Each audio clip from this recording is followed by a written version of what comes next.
नमस्कार, आप देख रहे हैं डेली 24 भारत। मैं हूं आपके साथ स्तुति झा। बुलेटिन की शुरुआत करते हैं।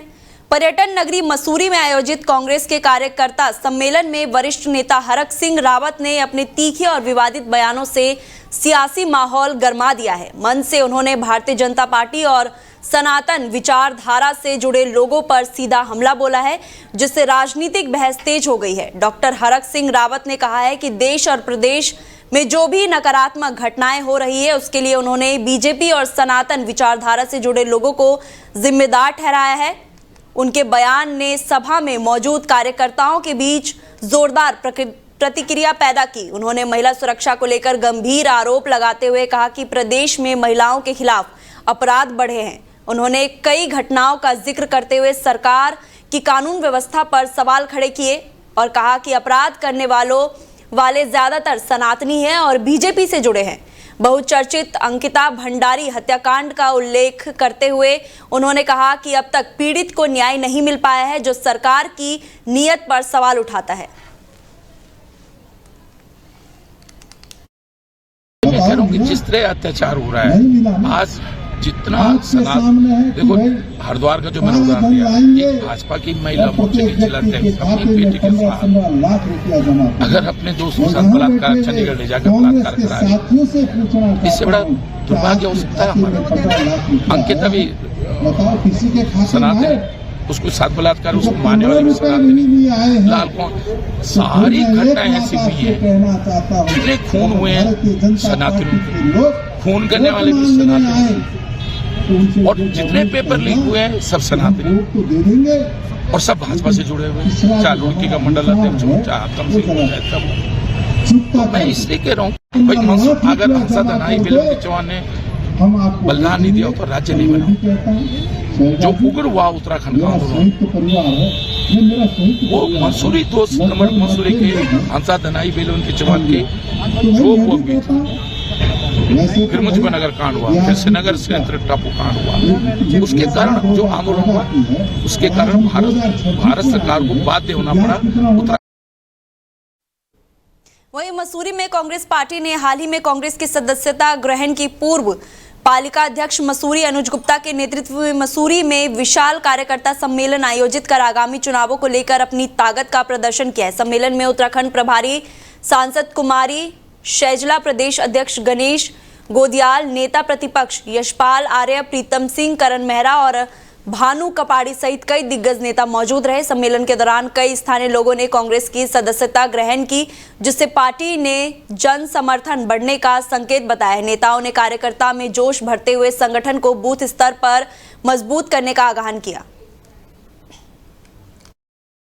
लोग पूरी तरह से तैयार हैं। अभी हमने सिर्फ शुरुआत की है, लेकिन आने वाले समय में पूरे उत्तराखंड में हम हर जगह जन जन के बीच जाएंगे, कांग्रेस जाएगी। और वैसे भी ज़मीन पर हमारे कार्यकर्ता नेता लोग लगे हुए हैं और चुनाव नज़दीक आएगा तो आपको और गतिविधियाँ ज़्यादा तेज नजर आएंगी। तो एक परिवार है, कौन नाराज होता है, सब ठीक होंगे जी। से तो कुछ होगा नहीं। वो अपनी बात बताएं, आप उनसे पूछिए कि आपकी क्या अचीवमेंट है। अपराध देखें, उसमें क्या अचीवमेंट है, क्या वो अचीवमेंट है उनकी उपलब्धि है जो इतना अपराध बढ़ा है यहाँ पर और बड़े बड़े लोगों को, गैंगस्टर्स को यहाँ पर संरक्षण मिलता है, ये उनकी अचीवमेंट है। महिलाओं पर इतने अत्याचार, इतने केसेस उत्पीड़न के, अपराध के बढ़ते चले गए और संगीन से संगीन मामले हुए, लेकिन उनकी कोई ना सुनवाई हुई और ना उसका कुछ अंजाम निकला। क्या इसमें बढ़ोतरी होना इनकी अचीवमेंट है? हमारे युवा बेरोजगार दूसरे प्रदेशों में, दूसरी जगहों पर पलायन कर रहे हैं, क्या ये इनकी उपलब्धि? अगर इस तरह की उपलब्धियां हैं इनकी, तो बहुत बड़ी।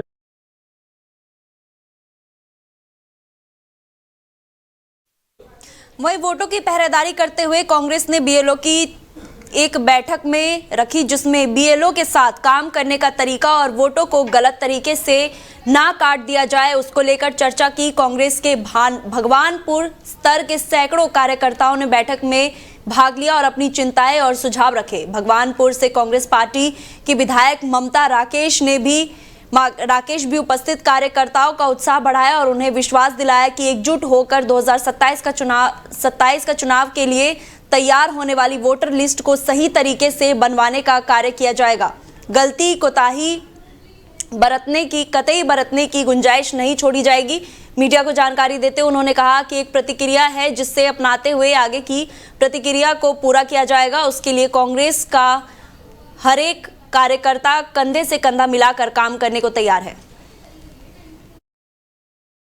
हमारे SIR के संबंध में BLA का प्रशिक्षण था, जिसमें हमारे 154 बूथ के सभी BLA थे। सभी हमारे पार्टी के दोनों सम्मानित प्रभारी भगवानपुर के SIR के संबंध में बना रखे थे, विकास त्यागी जी, मुल्कीराज सैनी जी और यहाँ के जिम्मेदार साथी हमारे PCC मेंबर नासिर परवेज जी और हमारे ठाकुर वीरेंद्र रावत जी और राव फरमूद साहब, रियासत चेयरमैन जी फारूक खान जी त्यागी के समय हमारे सभी जिम्मेदार साथी, कांग्रेस पार्टी की मजबूत रीढ़ सभी BLA उपस्थित थे। अभिषेक, राकेश और सभी साथियों ने अपनी अपनी जिज्ञासाएं जो थी SIR के संबंध में अपनी शंका जाहिर की, किस तरह से वे BLO के साथ मिलकर के काम करेंगे, उन्हें इसके बारे में संपूर्ण जानकारी दी। उसी के संबंध में महत्वपूर्ण मीटिंग बुलाई गई थी, जिसमें जो हमारे BLA कांग्रेस पार्टी की तरफ से जो BLA बनाए गए हैं उनकी सूची निर्वाचन आयोग में भेज दी गई है। निर्वाचन आयोग वहीं उत्तराखंड की प्रसिद्ध चारधाम यात्रा इस वर्ष 19 अप्रैल से शुरू होने जा रही है। हर साल लाखों श्रद्धालु यमुनोत्री धाम, गंगोत्री धाम, केदारनाथ धाम और बद्रीनाथ धाम के दर्शन के लिए पहुंचते हैं। इस अवसर पर हेमंत द्विवेदी ने श्रद्धालुओं से विशेष अपील करते हुए कहा कि यात्रा के दौरान धामों की पवित्रता और स्वच्छता बनाए रखना हम सभी की जिम्मेदारी है। उन्होंने कहा कि यात्रा सिर्फ आस्था का नहीं बल्कि अनुशासन और जिम्मेदारी का भी प्रतीक होनी चाहिए। उन्होंने यात्रियों से आग्रह किया कि यात्रा के दौरान साफ सफाई का विशेष ध्यान रखें और सूखे कचरे को निर्धारित कूड़ेदानों में ही डालें। साथ ही प्लास्टिक का उपयोग पूरी तरह से बंद करने की अपील भी की गई है ताकि पर्यावरण को नुकसान ना पहुंचे और पर्वतीय क्षेत्रों की प्राकृतिक सुंदरता बनी रहे। हेमंत द्विवेदी ने कहा है कि यदि सभी श्रद्धालु श्रद्धा, अनुशासन और स्वच्छता के साथ यात्रा करेंगे तो यात्रा न केवल आध्यात्मिक रूप से सफल होगी बल्कि आने वाली पीढ़ियों के लिए भी एक सकारात्मक उदाहरण बनेगी।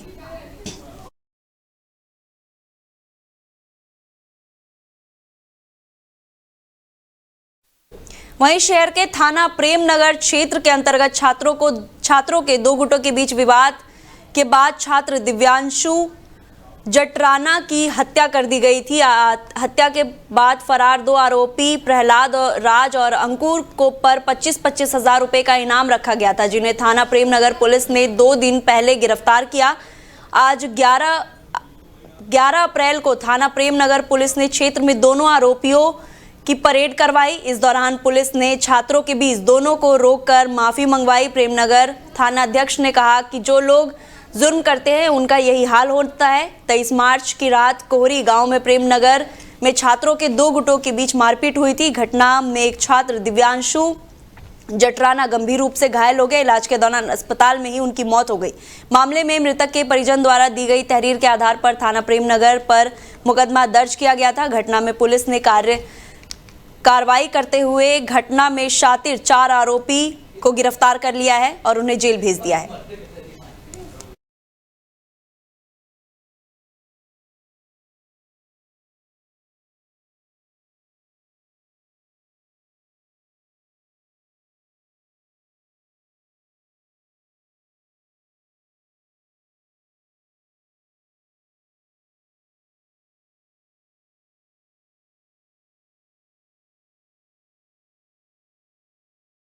और खबरों में आगे बढ़ते हैं और बेहद ही दुखद जानकारी निकलकर सामने आई है कि मशहूर सिंगर आशा भोसले का निधन हो चुका है। बड़ी जानकारी निकलकर सामने आ रही है कि मशहूर सिंगर आशा भोसले का निधन। ऐसे में बेहद ही दुखद जानकारी निकलकर सामने आ रही है कि 92 साल की उम्र में उन्होंने अंतिम सांस ली है। ऐसे में मुंबई के अस्पताल ब्रिच कैंडी अस्पताल में उनका निधन हुआ है। बेहद ही दुखद जानकारी निकलकर सामने आई है कि मशहूर सिंगर का निधन हो गया है और कल शाम को 4 बजे अंतिम संस्कार किया जाएगा। बड़ी जानकारी आपको दे दे कि आशा भोसले का निधन हो गया है और ऐसे में ये बेहद ही दुखद जानकारी निकलकर सामने आई है। मशहूर गायिका आशा भोसले का निधन हो गया है। आशा भोसले मुंबई के ब्रीच कैंडी अस्पताल में भर्ती थी और कल शाम को 4 बजे आशा भोसले का अंतिम संस्कार किया जाएगा। बेहद ही दुखद जानकारी ये निकलकर सामने आई है और ऐसे में कल से उनकी तबीयत ज़्यादा खराब थी, जिसके बाद से उन्हें अस्पताल में भर्ती कराया गया था और मशहूर सिंगर आशा भोसले का आज निधन हो गया है। मुंबई के ब्रीच कैंडी अस्पताल में उन्होंने अंतिम सांस ली है। ब्रीच कैंडी अस्पताल में उनका निधन हुआ। ऐसे में कल उनका अंतिम संस्कार किया जाएगा। आशा भोसले की तबीयत पिछले कुछ दिनों से खराब थी, जिसकी वजह से उन्हें अस्पताल में भर्ती कराया गया था। शनिवार शाम को उन्हें अस्पताल में भर्ती कराया गया था और तब खबर आई थी कि उन्हें कार्डियक अटैक आया था और जिसके बाद से उन्हें समस्याएं हो रही थी। बाद में उनकी पोती जो है उन्होंने अपडेट भी दिया था और कहा था कि वो सिर्फ थकान महसूस कर रही हैं और वो जल्द ही ठीक हो जाएंगी। उनके बेटे आनंद भोसले ने बताया है कि आज उनका निधन हो गया है। जो लोग अंतिम दर्शन करना चाहते हैं वो कल सुबह 11 बजे उनके घर आ सकते हैं। अंतिम संस्कार जो है कल शाम 4 बजे शिवाजी पार्क में किया जाएगा। ऐसे में आशा भोसले की कैरियर की अगर बात करें तो आशा भोसले ने अपने कैरियर में 12,000 से ज़्यादा गाने गाए थे। उन्होंने दम मारो दम, पिया तू अब तो आजा और चुरा लिया है तुमने जैसे गाने आज भी सदाबहार है। आशा भोसले के लिए संगीत का सफ़र इतना भी आसान नहीं रहा। आशा भोसले मशहूर थिएटर एक्टर भी रहीं और क्लासिक सिंगर दीनानाथ मंगेशकर की बेटी और महान गायक लता मंगेशकर की छोटी बहन हैं। जब वो सिर्फ 9 साल की थी तब उनके पिता का निधन हो गया था, जिसकी वजह से उन्होंने बहन लता मंगेशकर के साथ मिलकर परिवार को सपोर्ट करने के लिए सिंगिंग शुरू की थी। 16 साल की उम्र में आशा भोसले ने बड़ी बहन लता के 31 साल के भागकर उन्होंने शादी की थी और लता जी और उनके परिवार इस शादी के सख्त खिलाफ थे, जिसके बाद से उन्होंने आशा से लंबे समय तक बातचीत बंद कर दी। ऐसे में शादी के बाद से आशा भोसले को काफ़ी मुश्किलों का सामना करना पड़ा था और वो घरेलू हिंसा का शिकार भी हुई थी। वो जिंदगी से इतना निराश हो गई थी कि खुद को ख़त्म करना चाहती थी और 1960 में वो पहले पति से अलग हुई। जब आशा भोसले की पहली शादी टूटी और वो अपने 3 बच्चों के साथ वापस अपने परिवार में आ गई, तब धीरे धीरे दूरियां कम हुई। ऐसे में आशा भोसले ने दूसरी शादी की, आर.डी. बर्मन से ये शादी की थी, जिसके बाद से आशा भोसले ने आज अंतिम सांस ली है और ऐसे में कल शाम को 4 बजे तक उनका अंतिम संस्कार किया जाएगा। बेहद ही दुखद जानकारी निकलकर सामने आई है। मुंबई के ब्रीच कैंडी अस्पताल में उन्होंने अंतिम सांस ली है और अंतिम दर्शन करने के लिए लोगों को बोला गया है कि वो अंतिम दर्शन करने के लिए आ सकते हैं। उनके बेटे ने यह अपडेट दिया है और आज दोपहर मुंबई के ब्रीच कैंडी अस्पताल में उन्होंने अंतिम सांस ली। उन्हें शनिवार शाम से ही अस्पताल में भर्ती कराया गया था, जिसके बाद से आज उन्होंने अंतिम सांस ली है। ऐसे में उनके निधन की दुखद जानकारी निकलकर सामने आई है। तमाम जो उनके फैंस हैं उनके लिए बेहद ही ये दुखद जानकारी है। आशा भोसले की बात करें तो उन्होंने 12,000 से ज़्यादा गाने गाए हैं। ऐसे में 16 साल की उम्र में आशा भोसले ने बड़ी बहन लता मंगेशकर के साथ मिलकर इस इंडस्ट्री में कदम रखा था। आशा भोसले ने अपने करियर में 12,000 से ज़्यादा गाने गाए हैं और उनके सबसे मशहूर गानों की अगर बात करें तो दम मारो दम और साथ ही पिया तू अब तो आजा और चुरा लिया है तुमने जैसे गाने आज भी सदाबहार है और ये गाने आज भी लोग गुनगुनाते हैं। आशा भोसले के लिए संगीत का सफ़र इतना आसान भी नहीं रहा। बेहद ही दुखद जानकारी निकलकर सामने आई है। मशहूर सिंगर आशा भोसले का निधन हो गया है, जिसके बाद से अंतिम संस्कार जो है कल शाम 4 बजे शिवाजी पार्क में किया जाएगा आशा भोसले के बेटे आनंद भोसले ने ये जानकारी साझा की है। उन्होंने कहा है कि आज उनका निधन हो गया है। जो लोग अंतिम दर्शन करना चाहते हैं वो कल सुबह 11 बजे तक उनके घर आ सकते हैं। अंतिम संस्कार कल शाम 4 बजे शिवाजी पार्क में किया जाएगा। बड़ी जानकारी निकलकर सामने आ रही है कि आशा भोसले ने 50 से 90 के दशक के बीच कई लोगों के बीच गाने गाए। बप्पी लहरी हुए, आर.डी. बर्मन हुए, मशहूर संगीतकारों के साथ उन्होंने काम किया और कई सदाबहार गाने गाए। हालांकि एक समय ऐसा भी था जब इसी आवाज़ को खराब बताकर रिकॉर्डिंग स्टूडियो से वापस भेज दिया गया था। बेहद ही दुखद जानकारी निकलकर सामने आई है कि आशा भोसले का आज निधन हो गया। बेहद ही अपूर्णीय क्षति है और ऐसे में कल उनका अंतिम संस्कार किया जाएगा।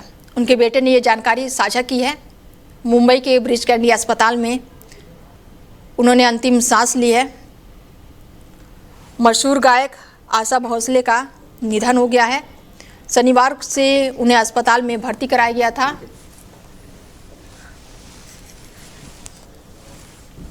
और इस खबर पर हमारे साथ जुड़ चुके हैं मैनेजिंग एडिटर हैं रमेश जी हैं। उनसे जानते हैं कि बेहद ही दुखद जानकारी निकलकर सामने आई है। आशा भोसले का निधन हो गया है, बेहद ही अपूर्णीय क्षति है। सर, बिल्कुल विश्वास नहीं हो रहा है अनीता इसकी ऐसी खबर पे। हम तो ये कहेंगे कहाँ से झूठी खबर हो, किसी ने झूठी खबर फैलाई हो, लेकिन जो पूरे भारत की नहीं पूरे विश्व की, जिसको स्वर कोकिला कहा जाता है, जिनकी गाने सुन के, जिनके स्वर को सुन के एक पीढ़ी बड़ी हुई है। आज भी अगर कोई कहीं जाता है रोड में कहीं पे, जब बोरिंग महसूस करता है तो पता चलता है कि आशा ताई के गाने लगा लो, क्योंकि उनसे मधुर आवाज किसी की नहीं हो सकती। हालांकि उनके पैरेलल कई सिंगर्स आए हैं, बहुत अच्छा कर रहे हैं, बढ़िया गा रहे हैं, लेकिन वो कहते ना ओल्ड इज गोल्ड। ये बहुत बड़ी क्षति है, बहुत ही, जिसकी मुझे लगता है कि शब्दों में बयान नहीं किया जा सकता। लेकिन आने वाला जो वक्त है वो कहते हैं कि प्राकृतिक बदलाव का नियम कहती है, जिसको आना है वो तो जाएगा ही जाएगा। बिल्कुल। लेकिन बट यहाँ ये देखा जाता है वो आया, वो करके क्या गया, ये सबसे बड़ी बात होती है। लेकिन जो उन्होंने आके अपने जीवन को जिया और जीवन में वो क्या दुनिया को देके जा रहे हैं, ये बहुत मायने रखेगा। बिल्कुल। ऐसे में 50 और 90 के दशक के उनके गाने आज भी जो युवा हैं वो गुनगुनाते हैं।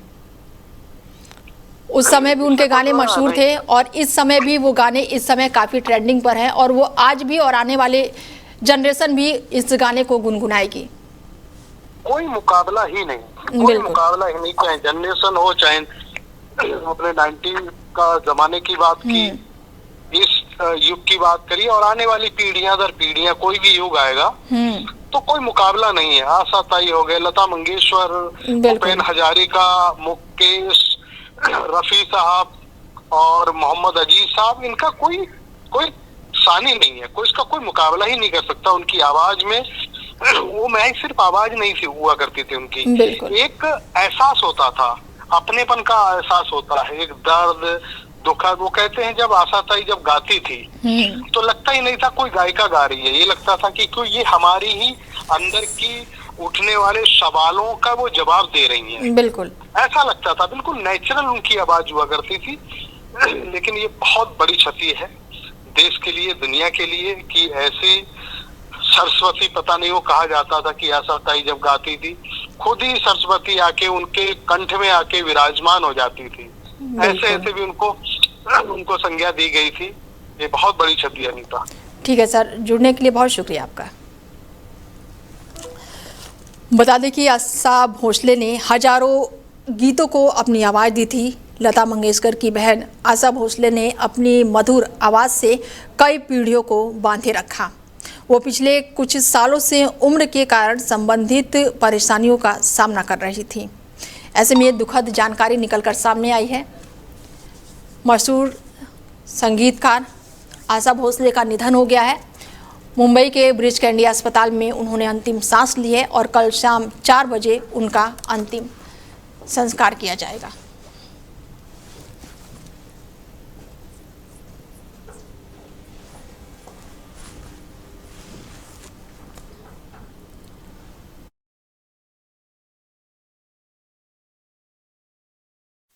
फिलहाल दीजिए इजाजत, नमस्कार।